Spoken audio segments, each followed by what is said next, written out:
Hello বন্ধুরা, আসসালামু আলাইকুম। সিটি অ্যান্ড ভিলেজ লাইফে আপনাদের সবাইকে স্বাগত জানাই।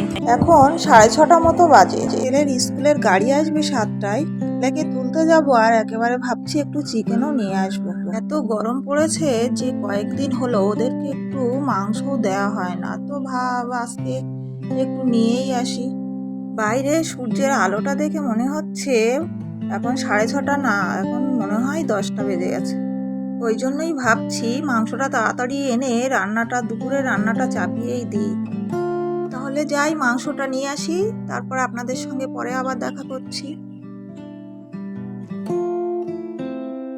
তো এই যে আমি দুপুরের রান্নাটা চাপিয়ে দিলাম। এখানে ঝিঙে আলু আর মাছের ঝোল হবে পাতলা পাতলা, আর এদিকে ভাত হচ্ছে। আমের চাটনিটাও হয়ে গেলে এবারে রান্নাটাও আমার কমপ্লিট হয়ে যাবে।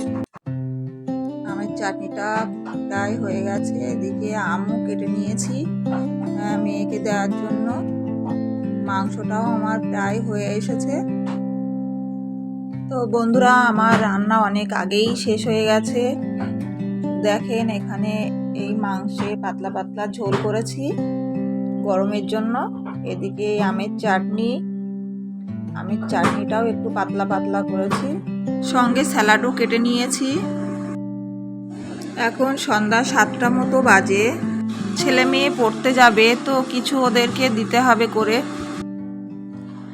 আজকে আর অন্য কিছু দেব না, আজকে ভাবছি কি একটু মুড়ি মাখিয়েই দেব আর একটু লিকার চা করে দেব, কারণ ছেলেটার প্রচণ্ড ঠান্ডা লেগেছে। কড়াইতে আমি শুকনো লঙ্কা আর কালো জিরে ফোড়ন দিয়ে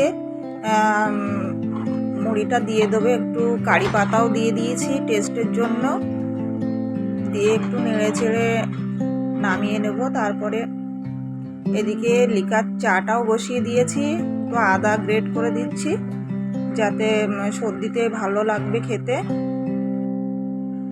চাটা হয়ে গেলে ওদেরকে দিয়ে দেব। এদিকে ডিম ভুজিয়া করে মুড়ির সঙ্গে একটু মাখিয়ে দিয়েছি, টেস্ট যাতে বাড়ে, নইলে তো খেতে চাইবে না। মুড়িটা ভাজা হয়ে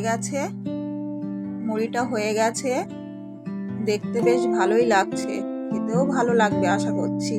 কালো জিরে সর্দিতে খুবই উপকারী। এদিকে চাটাও আমার প্রায় হয়ে এসেছে, নামিয়েও নিয়েছি। এবার ওদেরকে দিয়ে দিই চা আর মুড়ি মাখা, কারণ পড়ার টাইম হয়ে এসেছে, পড়তে যাবে। তো আজকের ভিডিওটা এই অবধিই রইল। আমার ভিডিওটা ভালো লাগলে অবশ্যই সাবস্ক্রাইব করবেন এবং পাশে থাকবেন। দেখা হবে নেক্সট ভিডিওতে। আল্লাহ হাফেজ।